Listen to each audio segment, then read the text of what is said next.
राजपथ अब बनने जा रहा है कर्तव्य पथ। जी हां, इंडिया गेट पर नेताजी की प्रतिमा से राष्ट्रपति भवन तक का पूरा रास्ता अब कर्तव्य पथ के नाम से जाना जाएगा।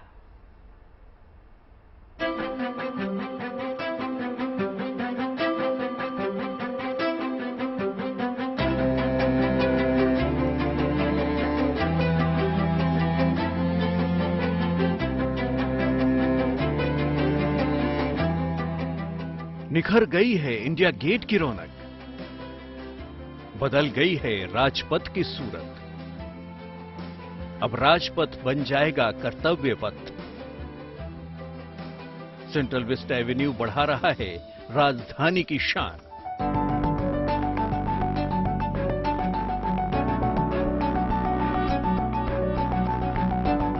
नया रंग रोगन, नए फुटपाथ और पहले से ज्यादा खूबसूरत लॉन लगा रहे हैं राजपथ की रौनक में चार चांद। राजपथ और इंडिया गेट का यह नया स्वरूप जनता का स्वागत करने के लिए तैयार है। लेकिन बदलाव सिर्फ सूरत में ही नहीं बल्कि नाम में भी है।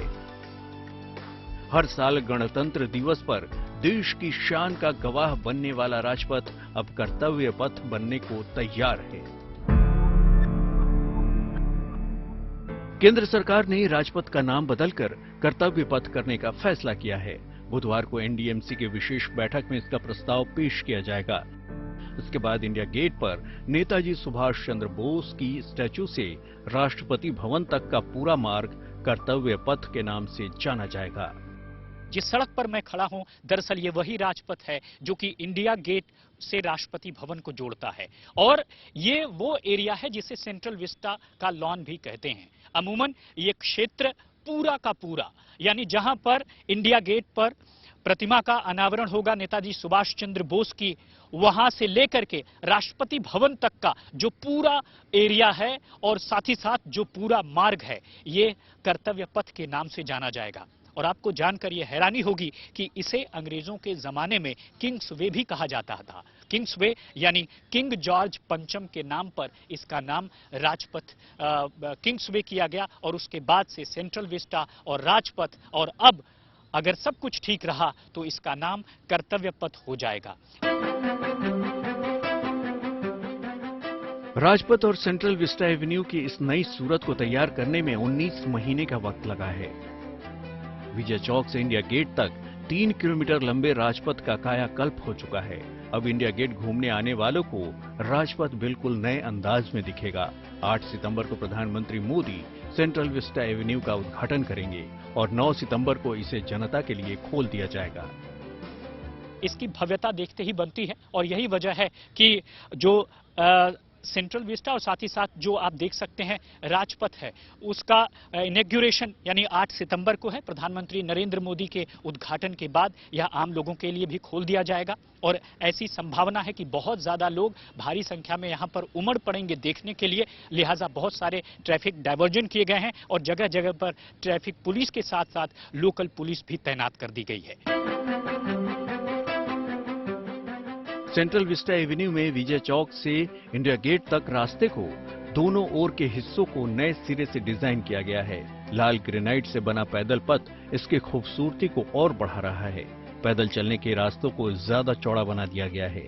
रास्ते को पार करने के लिए कुछ खास जगहों पर खास डिजाइन के अंडरपास भी बनाए गए हैं। फाउंटेन एरिया को भी बेहतर बना दिया गया है। यहाँ आने वाले लोगों के लिए पार्किंग स्पेस का इंतजाम किया गया है। साथ ही खाने पीने के स्टॉल के लिए अलग से जगह बनाई गई है। रात के वक्त राजपथ को रोशन करने के लिए नई लाइटें भी लगाई गई हैं। इस रीडेवलपमेंट प्लान के तहत कुल 19 एकड़ जमीन पर काम किया गया है। इंडिया गेट पर पानी की छोटी नहरों पर कुल 16 पुल बनाए गए हैं। पूरे इलाके में लाल ग्रेनाइट से बनी 422 बेंच लगाई गई हैं। 4 अंडरपास बनाए गए हैं। राजपथ पर 900 से ज्यादा लाइट पोल्स हैं। स्पार्ट पोल में हाईटेक कैमरे लगाए गए हैं। सूरत के साथ नाम बदलने का फैसला प्रधानमंत्री की उस मुहिम का नतीजा है जिसके तहत देश में ब्रिटिश काल के निशान मिटाए जा रहे हैं। इस मुहिम का जिक्र प्रधानमंत्री ने स्वतंत्रता दिवस पर लाल किले की प्राचीर से भी किया था। हमारे मन के भीतर, हमारे आदतों के भीतर गुलामी का एक भी अंश अगर भी अभी भी है तो उसको किसी भी हालत में बचने नहीं देना। अब 100%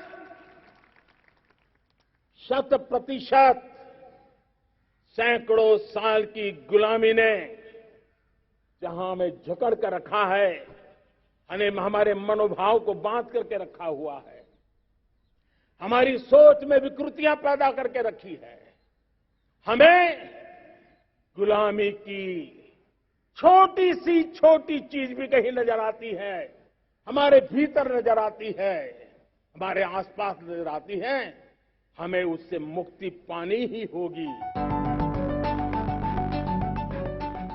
औपनिवेशिक मानसिकता से जुड़े प्रतीकों को देश से मिटाने की मुहिम तेजी से रंग ला रही है। हाल ही में प्रधानमंत्री ने इंडियन नेवी के झंडे को भी ब्रिटिश काल के निशान से आजादी दिलाई थी और अब राजपथ इस मुहिम का गवाह बनने को तैयार है।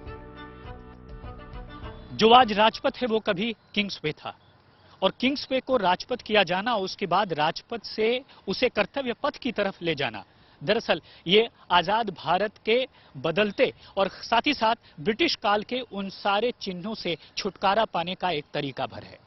और आपको बता दें कि 1911 में ये वही राजपथ है जिसे किंग्सवे इसलिए कहा गया क्योंकि किंग जॉर्ज पंचम के नाम पर इसका नाम रखा गया। खास बात यही है कि 8 सितंबर को जिस नेताजी सुभाष चंद्र बोस की प्रतिमा का अनावरण प्रधानमंत्री नरेंद्र मोदी करेंगे, दरअसल वह किंग जॉर्ज पंचम से विद्रोह रखते थे और यही वजह है कि छुटकारा पाने के लिए, और कभी ये भी इतिहासकार बताते हैं कि जहां कभी नेताजी सुभाष चंद्र बोस की मूर्ति लगी है वहां कभी किंग जॉर्ज पंचम की मूर्ति हुआ करती थी।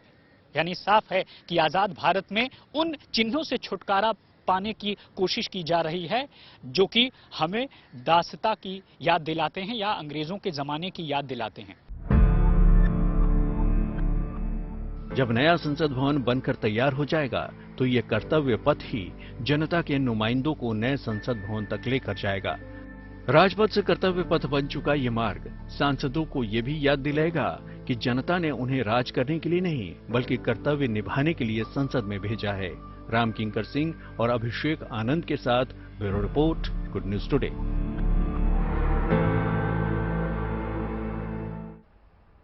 आने वाले कुछ महीनों में संसद की तस्वीर ही नहीं बदलने जा रही बल्कि पूरे इलाके का नजारा भी बदलने जा रहा है। सेंट्रल विस्टा प्रोजेक्ट के पुनर्विकास का काम तेजी से हो रहा है। इलाके के रीडेवलपमेंट का ज्यादातर काम पूरा हो चुका है और कुछ महीने के बाद ये पूरा इलाका नए रंग रूप में नजर आएगा। मतलब सेंट्रल विस्टा पहले से ज्यादा खूबसूरत और भव्य नजर आएगा।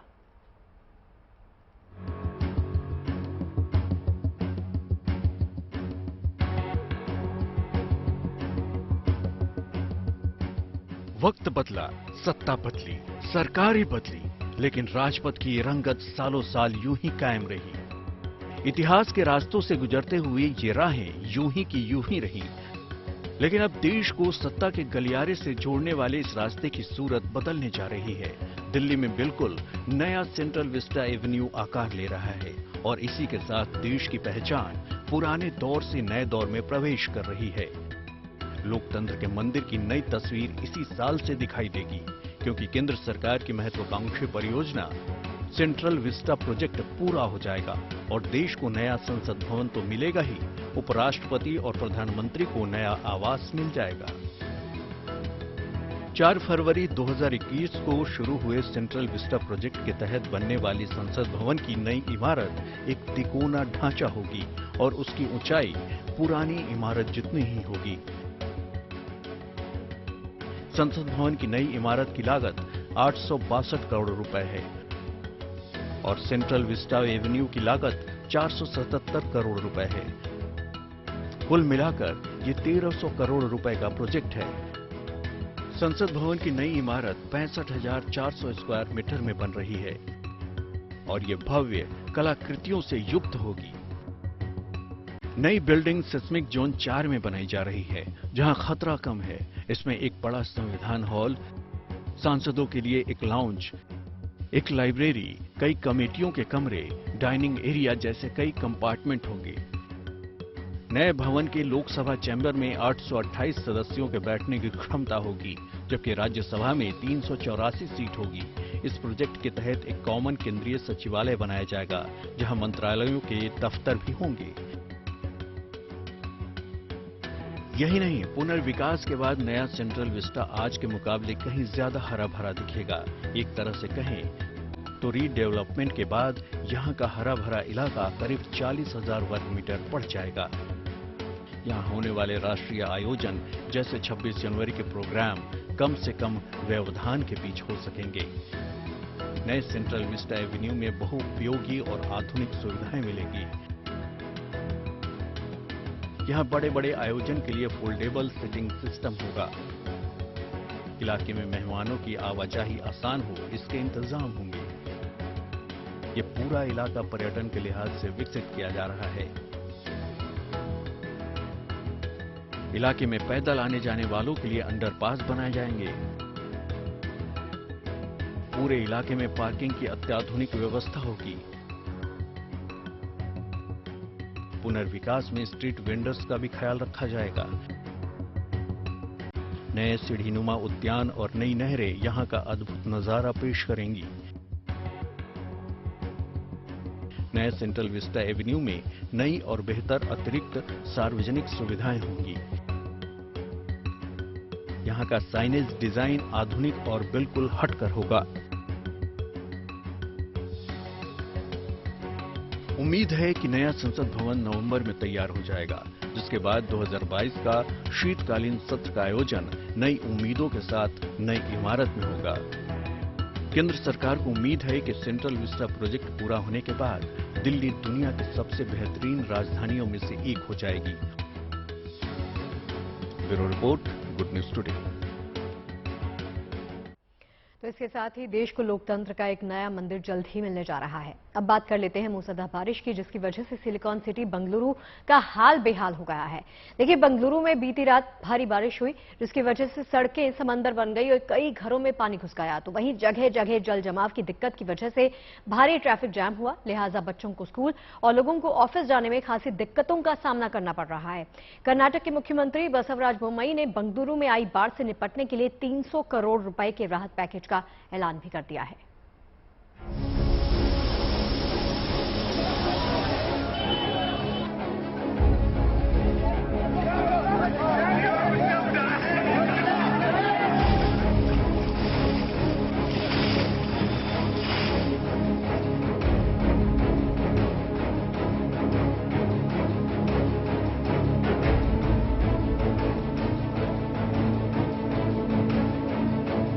बाढ़ और बारिश की ये तस्वीरें सिलिकॉन सिटी बेंगलुरु की हैं।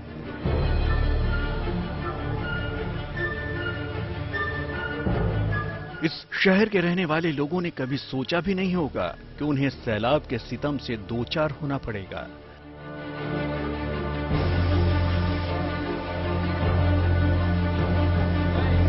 बेंगलुरु में भारी बारिश के कारण शहर तालाब में तब्दील नजर आ रहा है।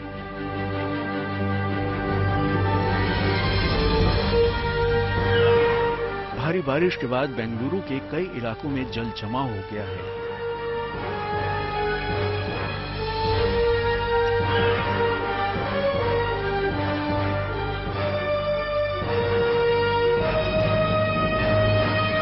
शहर के कई इलाके तालाब की तरह दिखाई दे रहे हैं और निचले इलाके सैलाब की भेंट चढ़ चुके हैं।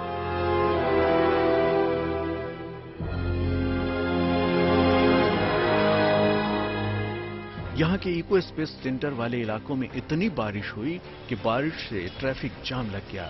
लोगों को मुश्किलों का सामना करना पड़ रहा है।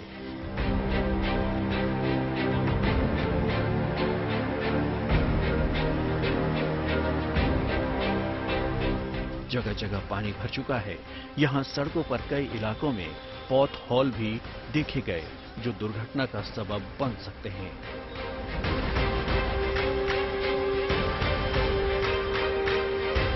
बाढ़ से हो रही शहर की दुर्दशा को देखते हुए कर्नाटक के मुख्यमंत्री बसवराज बोम्मई ने बाढ़ से निपटने के लिए 300 करोड़ रुपए के राहत पैकेज का ऐलान किया है।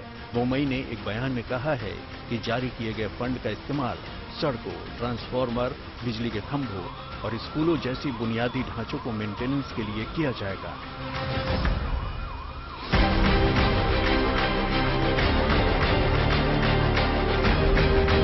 हालांकि राहत की बात यह है कि सैलाब के सितम के बीच राहत और बचाव कार्य तेज कर दिया गया है।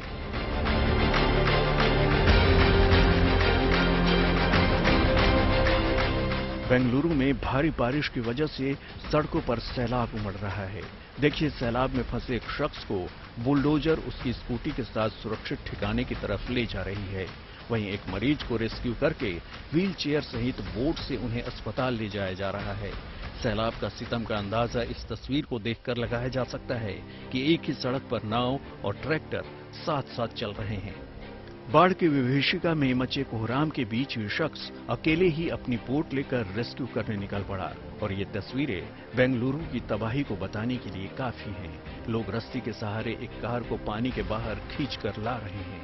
सैलाब की मार से परेशान लोगों को रेस्क्यू टीमें सुरक्षित स्थानों पर पहुंचाने में जुटी हुई हैं। अब इन तस्वीरों को देखिए। ये एमालूर इलाके की तस्वीरें हैं जो एयरपोर्ट के पास है। ये इलाका पानी में पूरी तरह डूब गया है। यहाँ ट्रैक्टर पर सवार जिन लोगों को आप देख रहे हैं, ये कोई आम लोग नहीं बल्कि आईटी कंपनी में काम करने वाले लोग हैं, जिन्हें ऑफिस तक पहुंचने के लिए ट्रैक्टर का सहारा लेना पड़ रहा है। हालात इतने खराब हैं कि पानी लोगों के घरों में घुस गया है और फायर ब्रिगेड से लेकर प्रशासन लोगों को बचाने में जुटा है। पानी के बीच जो लोग अपने घरों में फंस गए थे, उन्हें बचाव टीम की मदद से बाहर निकाला जा रहा है। आप अंदाजा लगा सकते हैं कि भारी बारिश से सड़क की हालत क्या रही होगी कि बस को रस्सियों से खींचा जा रहा है।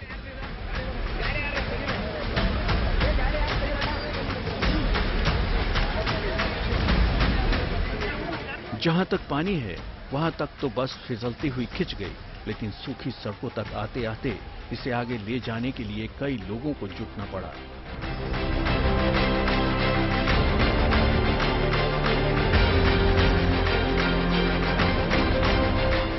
वहीं पानी निकालने की कोशिश में कुछ लोगों की जान आफत में आ गई। यहां देखिए, जेसीबी की मदद से ऐसे ही एक शख्स को निकाला जा रहा है।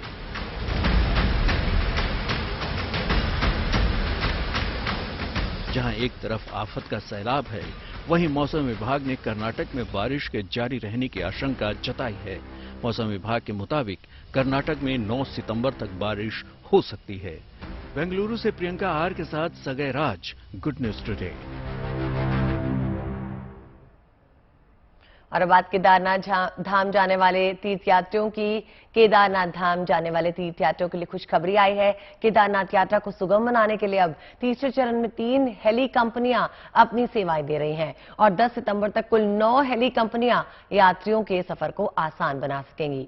हालांकि 15 सितंबर तक की टिकट बुकिंग हो चुकी है।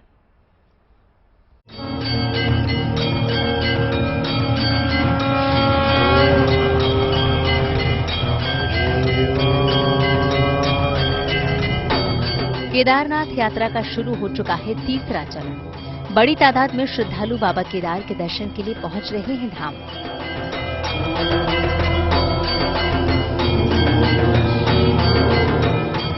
बरसात का सीजन खत्म होने के बाद अब धीरे धीरे हेली सेवा कंपनियां भी पहुंच रही हैं केदार घाटी। भक्तों की यात्रा को सुगम बनाने के लिए अभी केदारनाथ के लिए 3 हेली कंपनियां भर रही हैं उड़ान।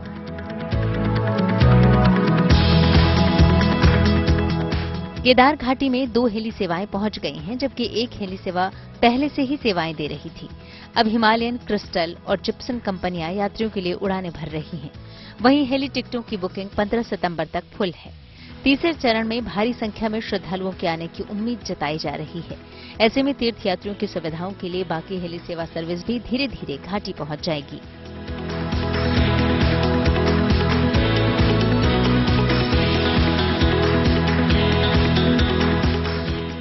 6 मई को बाबा केदारनाथ के कपाट खुले थे और 2 महीने की यात्रा में भारी संख्या में यात्री केदारनाथ धाम पहुंचे थे। केदारनाथ यात्रा में अब तक 10,65,000 यात्री बाबा के दर्शन कर चुके हैं। साथ ही बरसात में भी कांवड़ियों की भारी भीड़ से केदार घाटी गुंजायमान रही। केदारनाथ यात्रा के पहले चरण में 9 हेली कंपनियों ने अपनी सेवाएं दी। एकमात्र हिमालयन हेली कंपनी बरसात से लेकर अब तक अपनी सेवाएं जारी रखी। तीसरे चरण में जिप्सन और क्रिस्टल कंपनी भी केदारनाथ यात्रा के लिए सेवाएं देने के लिए पहुंच चुकी हैं। वहीं 10 सितंबर से पहले सभी 9 हेली कंपनियां केदार घाटी पहुंच जाएंगी।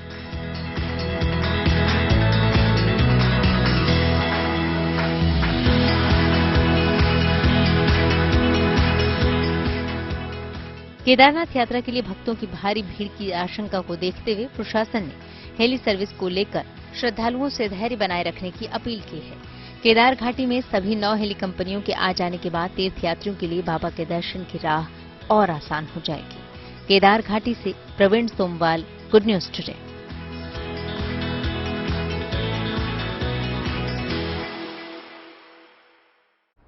और चलिए गणपति उत्सव की बात कर लेते हैं। पूरे देश में गणपति महोत्सव की धूम मची हुई है। जगह जगह गणेश जी की स्थापना की जा रही है और विसर्जन भी साथ में हो रहा है। लेकिन प्रयागराज की सीता जिन गणेश जी को आकार देती हैं, ना तो उनकी स्थापना की जाती है और ना ही उनका विसर्जन किया जाता है। ऐसा आखिर क्यों है, इस रिपोर्ट के जरिए जानिए।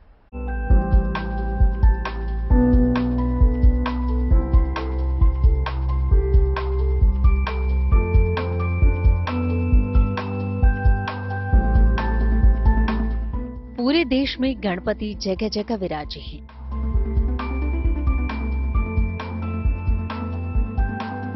लेकिन प्रयागराज में सीता श्रीवास्तव के ये गणपति विराजते नहीं, बल्कि घरों में पोस्टर के तौर पर टांगे जाते हैं।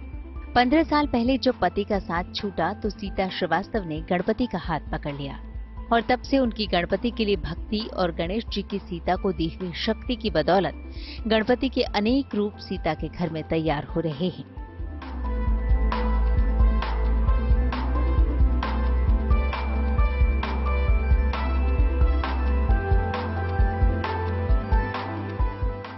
सबसे बड़ी बात यह है कि गणपति के नाकारों को सीता 85 बरस की उम्र में बैठे बैठे ढाल रही हैं। भले ही इसके लिए इन्हें घंटों लग जाएं, जिंदगी का एकाकीपन गणेश जी के इन्हीं रूपों को निखारने में बीत रहा है। खास ये है कि इसके लिए ये घर की उन चीजों का इस्तेमाल करती है जिसकी जरूरत खत्म हो गई हो।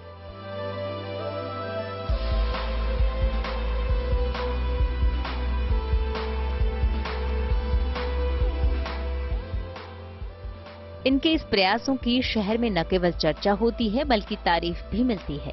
अब तक कई बड़े कार्यक्रमों में इनके बनाए गणपति चीफ गेस्ट को सौंपे जा चुके हैं। इन्हें संस्थाएं सम्मानित कर चुकी हैं। इस साधना की शुरुआत उस सोनेपन में हुई जब पति का देहांत हो गया। पहले जब इन्होंने गणपति बनाए तो यूं ही लोगों को देने शुरू किए, फिर लोग खुद लेने लगे।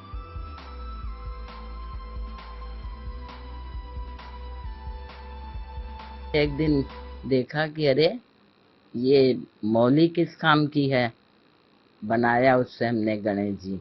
तो हमने उसका कार्डबोर्ड पे शुरू किया बनाना और फेविकोल और जो सिंदूर लगाने वाला होता है उसको दोनों को मिला के सजावट किया। पुरानी ज्वेलरी जितनी रहती थी, लड़कियां दें कुछ दें, हम उसका इस्तेमाल खूब करें। और सबसे बड़ी बात ये, मैंने पैसा एक भी किसी से नहीं लिया। सीता श्रीवास्तव के घर में बेकार कुछ नहीं है। अगर वो है तो वो गणेश जी का रूप ले लेगा, फिर चाहे वो ड्राई फ्रूट्स के छिलके हों या कुछ और। परिवार में एक बेटे और 3 बेटियां, जिनके शादी ब्याह कर वो अपनी जिम्मेदारियों से मुक्त हैं। अच्छी बात यह है कि माँ की इस फनकारी से बेटे और बेटियां भी फख्र महसूस करते हैं। Anand Raj, Prayagraj, good news today. Lunch time है तो अब आपको लिए चलते हैं इंदौर के एक अनोखे समोसे वाले के पास, जो न केवल समोसे बनाते हैं बल्कि सिविल की तैयारी भी कर रहे हैं। समोसे बनाने का ये आइडिया किसी मजबूरी में नहीं किया गया, बल्कि तैयारी में पैसों की जरूरत को पूरा करने के लिए किया गया है। जानिए और।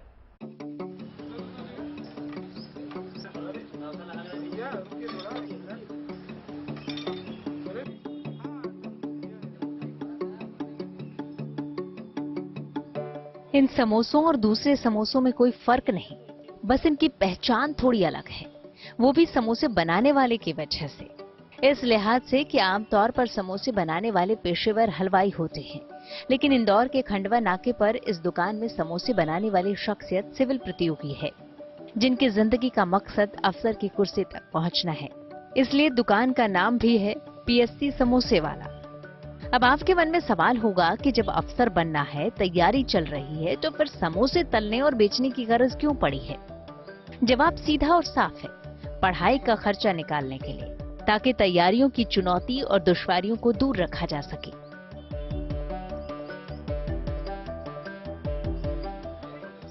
ये कहानी है रीवा के अजित की, जो अपनी इस अनूठी पहल की वजह से चर्चा में है। 2017 में इंदौर का रुख करने वाले अजीत पिछले 4 साल से सिविल की तैयारी कर रहे हैं। हर महीने घर से खर्च आता था, लेकिन 2 बरस में हालात बदल गए। पैसे की चुनौतियां बढ़ने लगी। पिता वैसे तो किसान रहे, लेकिन उन्होंने भी खुद को आजमाने में कसर नहीं छोड़ी।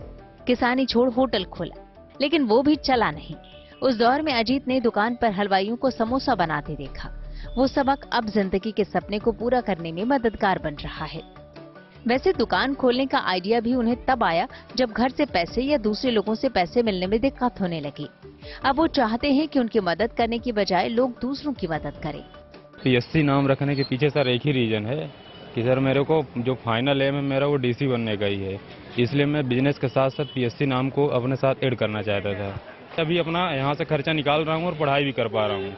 तो जो भी टीचर फैकल्टी लोग हैं इंदौर के, मैं यही चाहता हूँ कि जो एस्पिरेंट्स इस दयनीय स्थिति से गुजर रहे हैं उनका वो सहयोग करें मेरे बजाय, क्योंकि मेरा यही फाइनल उद्देश्य है कि कोई बच्चा आर्थिक स्थिति के कारण ऐसा ना हो कि वो पीएससी की तैयारी से वंचित रह पाए। एक समोसे की कीमत 8 रुपए है, जोड़े 15 रुपए के हैं। छोलों के साथ एक समोसे की कीमत 15 रुपए हो जाती है, जबकि जोड़ा 25 रुपए प्लेट। अजित की पढ़ाई का खर्च आराम से निकल रहा है। दुकान 3 से 9 बजे रात तक खुलती है। भले ही समोसे से कमाई ठीक ठाक हो रही हो, लेकिन अजीत की जिंदगी का मकसद बदला नहीं है। अजीत की बातों से ये तो साफ है कि समोसा तलकर उन्हें रोजगार भले ही हासिल हुआ हो, लेकिन संतुष्टि नहीं मिली है, क्योंकि उनकी नजर नौकरशाही पर टिकी है। Bureau report, good news today.